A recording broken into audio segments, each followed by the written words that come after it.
हमने कहा जाम क्लियर हुआ कि नहीं हुआ वो बताओ। हुआ, धीरे धीरे हुआ। क्लियर तो हो गया ना? हो गया। आराम से ना, बिल्कुल आराम से।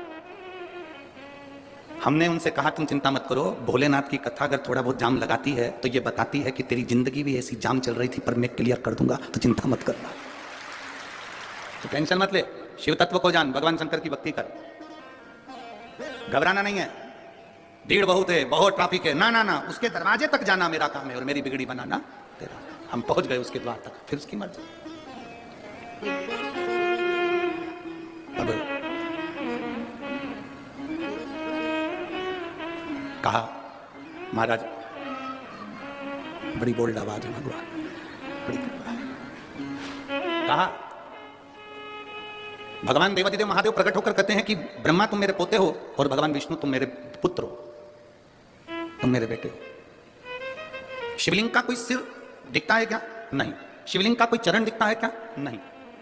संत नामदेव जी ने गुरु नानक देव जी से भेंट करी, और भेंट करी तो गुरु नानक देव जी आराम से लेटे हुए थे, विश्राम कर रहे थे, और संत नामदेव जी आए तो उठ के बैठ गए।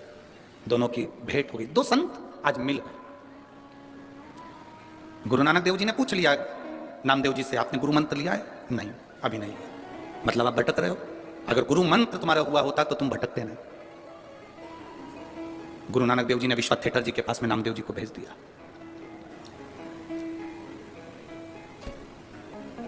संत नामदेव जी ने गुरु नानक देव जी से पूछा कि असली गुरु की पहचान क्या है, असली संत की पहचान क्या है? गुरु नानक देव जी ने तीन चीजें संत नामदेव जी को बताई है कि असली संत, असली गुरु की पहचान। असली गुरु, असली संत तीन चीजों से दूर रहता है। पहला नमस्कार, दूसरा चमत्कार, तीसरा नमस्कार। गुरु नानक देव जी संत नामदेव जी से कह रहे हैं कि तीन चीजों से असली गुरु दूर रहता है, तीन चीजों से संत दूर रहता है। पहले नंबर पर जम के बोलो जरा बटिंडा वालों, नमस्कार। असली गुरु कभी तुमसे अपने चरण नहीं छुआएगा, प्रणाम नहीं करवाएगा। असली गुरु कह देगा भैया दूर से प्रणाम करो, हमें छुओ मत, आप नमस्कार करो, दूर से करो। आप बार बार हमको नमस्कार मत करो, अगर बार बार नमस्कार करोगे ना तो हमको अहंकार आ जाएगा। तो असली गुरु कह देता है ना ना, थोड़ा दूर हो जाओ, नमस्कार से दूर। संत गुरु नानक देव जी ने दूसरी बार में कहा असली गुरु, असली संत चमत्कार से दूर होता है। असली गुरु कभी चमत्कार नहीं करता, असली संत कभी चमत्कार नहीं करता। इसलिए शिव महापुराण जिस दिन चालू होती है उस दिन हम शिव महापुराण के प्रथम दिन में कह देते हैं कि शिव पुराण किसी चमत्कार को प्रमाणित नहीं करती कि चमत्कार होगा। पर इतना जरूर है, अगर एक लोटा जल लेकर आप शंकर जी के मंदिर जाओगे तो तुम्हारी दुख कटेगा जरूर, ये निश्चित है। आज तक इस पुराण ने ये नहीं कहा कि ये चमत्कार हुआ या ये आप शंकर, अगर इनके घर में 12 साल के बाद बच्चा हुआ है तो ये शंकर को भजा इन्होंने, शिव महापुराण को सुना है इन्होंने, शिव जी के मंदिर गई है, ये स्वयं जाकर बेलपत्र चढ़ाया है, स्वयं जाकर भगवान शंकर की भक्ति करी है, इसलिए 12 साल के बाद संतान। एक पत्र में एक बहन ने लिखा,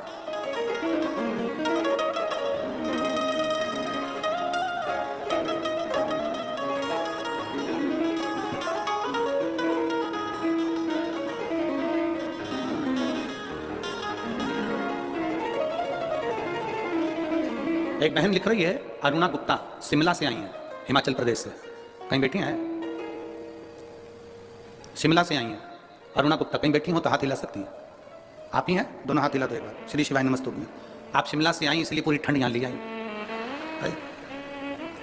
11 साल से, एक बार वापिस हाथ हिलाओ, श्री शिवाय नमस्तुभ्यं। मैं शिमला से आई हूँ, मेरा नाम अरुणा गुप्ता है, मैं शिमला हिमाचल प्रदेश से हूँ। 11 साल से गेहूँ नहीं खा सकती थी क्योंकि गेहूं मेरे को खून नहीं बनने देता था, तो मेरा गेहूं छूटा हुआ था, अन्न मेरा छूटा हुआ था, एक अन्न का दाना भी मेरे मुंह में नहीं जाता था। केवल शिव महापुराण की कथा सुनकर मैंने पशुपति व्रत किया।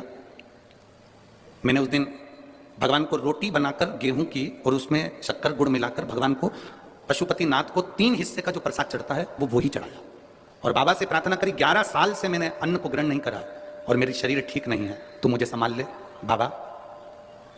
मैं कभी जिंदगी में गेहूं नहीं खा सकती, जो नहीं खा सकती ये डॉक्टर के हिसाब से मुझे बताया गया, पर आप कृपा करेंगे सब होगा। और बाबा का मैं क्या गुणगान करूं गुरुदेव। पहली बार प्रसाद का एक हिस्सा मैं लेकर घर आई और वो मैंने खाया और मेरे बाबा ने जिस दिन से मुझे वो अन्न खिलाया उस दिन से मेरा शरीर ठीक है। मैं बाबा को यहाँ प्रणाम करने के लिए आई। बैठिए, श्री शिवाय नमस्तुभ्यं। बैठिए। 11 वर्ष तक मैंने अन्न नहीं खाया था, 11 साल तक मैं अन्न को नहीं छू पाई, पर बाबा बाबा ये आपकी अविरल भक्ति है, ये आपका विश्वास है। आप जितना भरोसा शिव पर करेंगे, ये चमत्कार नहीं है, ये इसको हम चमत्कार नहीं कहते, इसको कहते हैं आपका विश्वास दृढ़ होना, आपका भरोसा दृढ़ होना, आपकी श्रद्धा दृढ़ होना।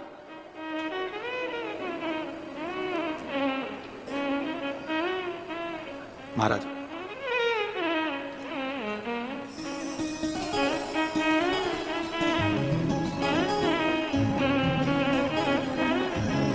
ये भक्ति की दृढ़ता है, ये विश्वास की दृढ़ता है।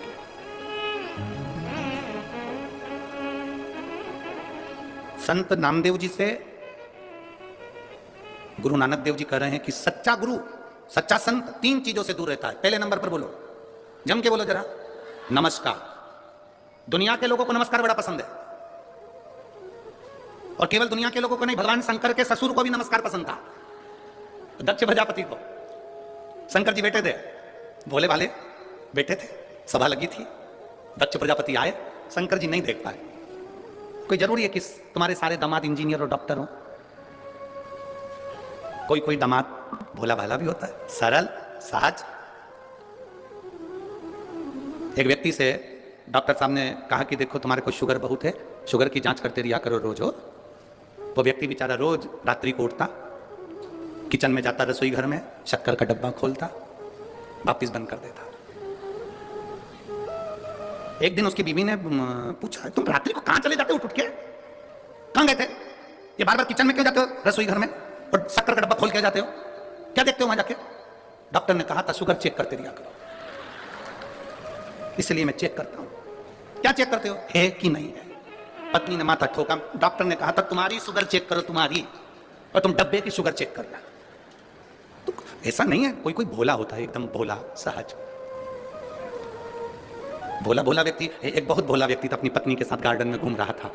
गार्डन में घूमते घूमते सामने से कुत्ता आ गया, पति घबरा गई, पत्नी को नीचे उतार दिया। पत्नी गुस्से में लाल हो गई। ऐसा मूर्ख पति मैंने जिंदगी में कभी नहीं देखा। दुनिया के लोग कुत्ते को भगाने के लिए पत्थर उठाते, तुमने मुझे उठा लिया। अब पति कैसे समझाए कि मैंने तुझे इसलिए उठाया था कि कुत्ता मेरे पांव को खजाए, पर मैं तुझे नहीं खाने दूंगा। पर जिसकी किस्मत में भाटा लिखा हो वो क्या करेगा? भोला, बहुत भोला। अब कोई जरूरी नहीं कि तुम्हारे सारे दामाद इंजीनियर हैं, डॉक्टर हैं, कलेक्टर हैं तो सभी एक जैसे, ना ना ना। शंकर भगवान अलमस्त होकर बैठे हुए थे। दक्ष प्रजापति आए, सबने उठकर प्रणाम करा, शंकर जी उठ ही नहीं पाए, वो तो अलमस्त बैठे हुए थे, अलमस्त। दक्ष प्रजापति को नमस्कार बड़ा पसंद था, इन्होंने नहीं करा, गुस्सा आ गया। दक्ष प्रजापति को क्रोध आया, और क्रोध आते से दक्ष प्रजापति ने श्राप दे दिया भगवान शंकर को, ए शिव, मैं तुझे श्राप देता हूं, तो मेरी बेटी का पति होकर, मेरा दामाद होकर तूने मुझे प्रणाम नहीं करा, मैं तुझे श्राप देता हूं, तू शमशान में निवास करेगा। मेरा श्राप है तुझे, तू शमशान में निवास करेगा। शंकर भगवान जैसे ही सुने शमशान में निवास, शिव जी डमरू बजाकर नाचने लगे। भगवान विष्णु पास में बैठे थे, उन्होंने कहा तुम्हें आशीर्वाद नहीं मिला, श्राप मिला, शमशान में रहोगे आज से, तुम्हारे ससुर ने श्राप दिया। शंकर जी बोले मेरे ससुर जैसा दुनिया में कोई ससुर नहीं हो सकता। कितनी लंबी सोचता है, उसको मालूम है दामाद बिल्कुल सीधा साधा है, और कहीं प्लाट देता और मैं मकान बना लेता तो कोई कब्जा कर लेता, शमशान में कौन बनाएगा? इसलिए मेरे ससुर ने मुझे प्लाट भी शमशान में दिया, ऐसी जगह जहां कोई कब्जा नहीं कर सकता। भगवान विष्णु ने माथा ठोका, भोलेनाथ तुम सही में भोलेनाथ हो। श्राप मिलने के बाद भी खुश। किसी किसी को नमस्कार प्रिय है। गुरु नानक देव जी ने नामदेव जी से कहा कि संत के 3 लक्षण हैं, और 3 लक्षणों पर जिसका स्मरण करिए। पहला, संत गुरु नमस्कार से दूर होता है, दूर।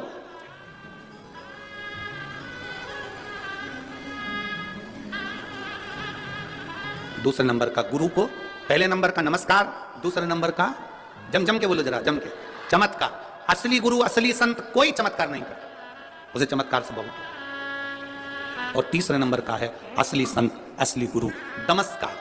कौन ने कितना रुपया दिया, कितना गया, कितना आया, उसे कोई मतलब नहीं है। उसको तो बस हरि भगवान का नाम लेना है, भगवत भजन करना है, स्मरण करना है, भगवान की भक्ति करना है, उसे कोई मतलब। और जब भगवान की अविरल भक्ति, भगवान शिव की अविरल भक्ति एक आनंद के साथ में जो रहती है, वो सुख प्रदान करती है, सुख प्रदान। कहा गुरु नानक देव जी ने संत नामदेव जी से कहा कि असली गुरु की शरणागति जाइए। तो असली गुरु कहां मिल सकता है? गुरु नानक देव जी ने यह नहीं कहा कि तुम मेरे पास में रहो। गुरु नानक देव जी ने कह दिया कि तुम शिव के मंदिर में विश्वाथेटर जी बैठे हुए हैं, तुम जाओ और उनसे गुरु मंत्र लो। अब देखिए, गुरु नानक देव जी ने नामदेव जी को जाते समय कह दिया था कि गुरु सब में रब को देखता है, सब में। जब नामदेव जी पहुंचे, उन्होंने क्या देखा कि जिनके पास में गुरु नानक देव जी ने भेजा था, वो तो जहां शंकर जी का शिवलिंग था सामने, उधर पांव कर कर सो रहे थे। नामदेव जी ने हाथ जोड़कर बोला, गुरुदेव तुम्हें बुद्धि नहीं है क्या? सामने शंकर का शिवलिंग और तुम पांव लंबा करके सो रहा है। गुरु जी ने नामदेव जी से कहा, एक काम करो, मेरा पांव उठाओ, जहां पर शंकर जी नहीं है वहां रख दो। मेरा पांव उठाओ, जहां शिव नहीं वहां रख दो। गुरु नानक देव जी ने कहकर भेजा था कि तुझ में, मुझ में, सब में रब समाया है। गुरु नानक देव जी ने कहकर भेजा था नामदेव जी को, नामदेव जी समझ नहीं पाए थे। मेरे पांव को उठाओ, जहां शिव नहीं वहां पर मेरा पांव रख दिया जाए। चरण उठाकर नामदेव जी महाराज जहां पर विश्वाथेटर जी का पांव रखते थे, वहां पर शंकर का शिवलिंग सामने नजर आने लगता था। गुरु नानक देव जी उसी जगह पर सामने प्रकट होकर कहते हैं, नामदेव जी हर एक चप्पे चप्पे में रब समाया है, सब में उसी को देखो, वो सब उसी की माया है, सब उसी की। इसीलिए फिल्म बनाने वालों ने गाना लिख दिया, तुझ में रब दिखता है। सब हमारी यही तो गलती है, आप में और हम में यही गलती है कि हम मंदिर में तो भगवान को ढूंढते हैं, पर अपने घर में भगवान को नहीं ढूंढ पाते। घर में जो पति है, पत्नी है, माता है, पिता है, भाई है, बंधु है, बेटा है, बेटी है, कुटुंब है, परिवार है, पड़ोसी है, रिश्तेदार, नातेदार, इनमें हम परमात्मा को नहीं देख पाते। हम इनमें भगवान को नहीं देख पाते, हम इनमें परमात्मा को नहीं देख पाते।